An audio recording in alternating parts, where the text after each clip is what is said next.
Mom, we have so many holidays due to different occasions. Why is that? We have many holidays because India is a land of festivals. Each festival has its own significance and is celebrated with great joy. Can you tell me more about these festivals? Of course, let's start with some religious festivals. Dussehra is a Hindu festival. It marks Lord Ram's victory over Ravana. It signifies the victory of good over evil. People enact Ram Leela and burn effigies of Ravan, Kumbhakarna and Meghna. Oh yes, we have the Ramlila during that time. Raksha Bandhan celebrates the bond between brothers and sisters. Sisters tie Rakhi, a sacred thread, around their brothers' wrists, and brothers promise to protect them. I really like Aisha tying a rakhi around my wrist. We also exchange gifts. Diwali, the festival of lights, marks Lord Ram's return to Ayodhya. People clean and decorate their homes, light candles and diyas, wear new clothes, and exchange gifts and sweets. Diwali is my favorite. I love designing Rangoli with you, and the sweets are just so amazing. Eid ul Fitr is a Muslim festival that marks the end of Ramadan. People wear new clothes, offer prayers at mosques, and say Eid Mubarak to each other. A special sweet dish called Sevaiya is prepared on this day. My friend Atif once got sevaiya for me. It was so delicious. Guru Purab marks the birth anniversary of Sri Guru Nanak Dev Ji. People take out huge processions, wear new clothes, offer prayers in Gurudwaras, and serve langar to thousands. What's langar, Mom? Langar is a community meal served to everyone, regardless of their background, to promote equality and togetherness. Christmas, celebrated on 25th December, marks the birth of Jesus Christ.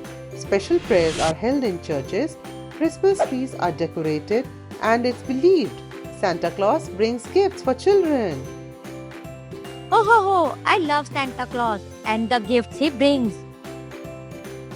Buddha Purnima is celebrated by Buddhists to mark the birthday of Lord Buddha.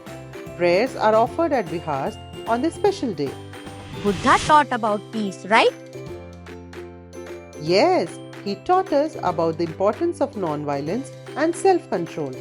Now, let's talk about the harvest festivals. What are harvest festival? When farmers cut their produce, it is called a harvest. It is a special occasion for them, so they celebrate it. That sounds nice. Can you tell me more? Pongal is a festival in Tamil Nadu that celebrates the completion of the rice harvest. People worship the sun god and prepare a rice dish called Pongal. So, it's all about thanking nature for the harvest? Yes, exactly. Then we have Baisakhi. It is celebrated in Punjab. Farmers celebrate their hard work. People dance to the beats of dhol and perform bhangra. Bhangra is such an energetic dance form. I believe it is a folk dance of Punjab. Yes, it is.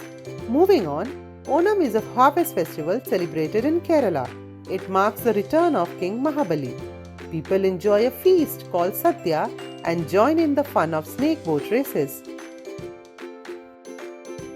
I would love to see a snake boat race one day. Magh Bihu in Assam marks the end of the harvesting season. People enjoy Bihu dance, feast and bonfires.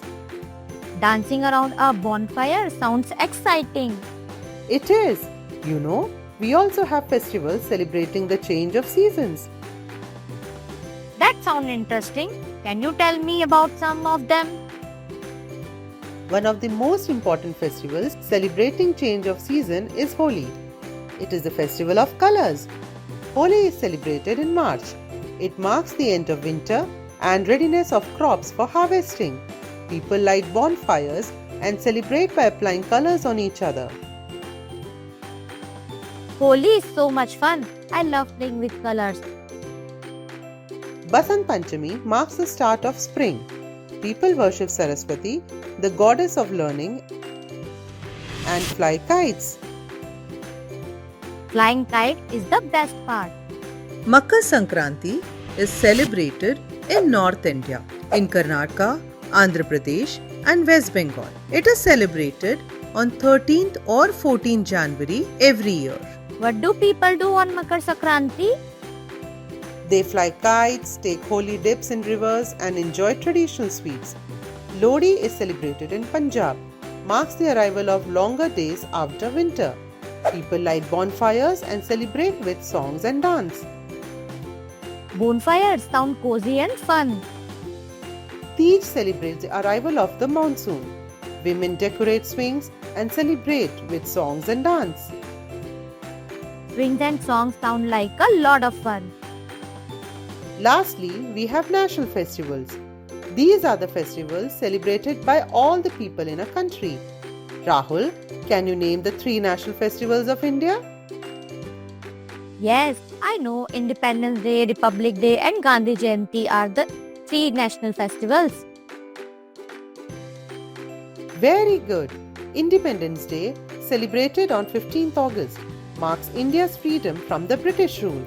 The Prime Minister hoists the national flag at the Red Fort in New Delhi. Our freedom fighters fought very hard for our freedom. Yes, we must respect our freedom. Then we have the Republic Day, celebrated on 26 January, which marks the adoption of the Indian Constitution. The President hoists the national flag and takes the salute of a colorful parade. The parade is so amazing to watch. Gandhi Jayanti, celebrated on 2nd October, marks the birthday of Mahatma Gandhi. Leaders and dignitaries visit his samadhi at Rajghat to pay the respects. Mahatma Gandhi did so much for our country. India has such a rich and diverse culture. I look forward to celebrating all these festivals.